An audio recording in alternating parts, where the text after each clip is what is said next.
बेटे हमने क्वेश्चन शुरू किया हुआ है राष्ट्रपति की जो है संकटकालीन शक्तियाँ। हमने तीनों शक्तियाँ उसकी पढ़ ली हैं। आज हम उन शक्तियों की आलोचना करेंगे। आलोचना मतलब उसका क्रिटिसिज्म कि जो राष्ट्रपति की शक्तियाँ हैं, संकटकालीन शक्तियाँ, ये राष्ट्रपति को तानाशाह बना देती हैं, निरंकुश बना देती हैं और ये शक्तियाँ लोकतंत्र के साथ कोई मेल नहीं खाती, क्योंकि ये जब पावर्स राष्ट्रपति को दी जाती हैं तो राष्ट्रपति इन शक्तियों का दुरुपयोग करता है। ये है आज हमारा क्वेश्चन। सबसे पहले जो ये कहते हैं कि राष्ट्रपति जो है अपनी संकटकालीन शक्तियों का दुरुपयोग करता है, वो इसलिए कहते हैं क्योंकि इसका प्रयोग जो है राजनीतिक उद्देश्यों के लिए किया जाता है। राष्ट्रीय संकट काल राष्ट्रपति द्वारा तब तक नहीं लगाया जाता जब तक मंत्रिपरिषद लिखकर ना दे। इसलिए वो राष्ट्रीय संकट काल की जो है उसकी जो है राष्ट्रीय संकट काल का दुरुपयोग वो नहीं कर पाता। लेकिन संवैधानिक संकट काल और वित्तीय संकट काल की घोषणा से पहले राष्ट्रपति को मंत्रिपरिषद की स्वीकृति की जरूरत नहीं होती। इसलिए राष्ट्रपति द्वारा संवैधानिक संकट काल की घोषणा करके इस शक्तियों का दुरुपयोग किया जाता है।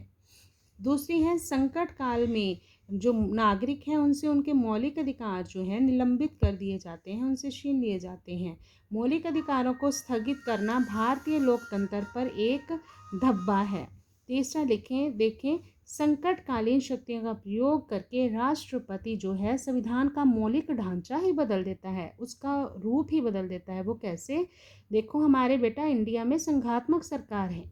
संघात्मक प्रणाली होती है जिसमें दो तरह की सरकारें होती हैं, सेंटर में अलग और स्टेट्स में अलग। लेकिन जब राष्ट्रपति द्वारा संकट काल की घोषणा की जाती है ना, तो उस समय सारी शक्तियां सेंटर के हाथ में आ जाती हैं।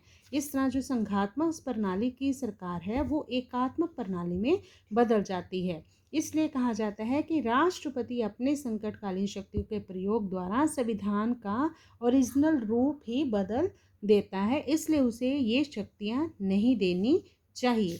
तो चौथा इसका पॉइंट है धारा 356 का दुरुपयोग राष्ट्रपति द्वारा किया जाता है। वो कैसे? वैसे तो हमें पता है कि राष्ट्रपति धारा 356 में जो संवैधानिक संकट काल है उसकी घोषणा अपनी मर्जी से नहीं करता। वो घोषणा करता है जब राज्यपाल उसे कहता है, किसी राज्य का गवर्नर राष्ट्रपति को कहता है कि उसके राज्य का जो शासन है वो संविधान के अकॉर्डिंग नहीं चल रहा, या तो उस समय फिर जो राष्ट्रपति है वहाँ पर घोषणा करता है कॉन्स्टिट्यूशनल इमरजेंसी की, मतलब संवैधानिक संकट काल की। लेकिन इस धारा का जो है दुरुपयोग किया जाता है। वो कैसे? जैसे सेंटर में बेटा एक और पॉलिटिकल पार्टी है, बीजेपी की मान लो सरकार है, तो स्टेट में जैसे इस समय पंजाब में है कांग्रेस की सरकार, मतलब दोनों जगह अलग अलग तरह की सरकार है। तो जो सेंटर में है वो चाहती है बीजेपी की जो जहाँ जहाँ कांग्रेस की सरकारें हैं वो तोड़ दी जाएं, तो इसलिए वो राज्यों में दूसरे राजनीतिक दलों की सरकारों को तोड़ने के लिए धारा 356 का प्रयोग करती है। तो इसलिए कहा जाता है कि राष्ट्रपति जो हैं वो प्रधानमंत्री के कहने पर धारा 356 का प्रयोग राजनीतिक उद्देश्यों के लिए करता है। इसलिए राष्ट्रपति को ये संकटकालीन शक्तियाँ नहीं देनी चाहिए। राष्ट्रपति की संकटकालीन शक्तियाँ गलत नहीं हैं, लेकिन इन शक्तियों का दुरुपयोग होने से ये शक्तियाँ अपना महत्व खो देती हैं। ओके बेटा।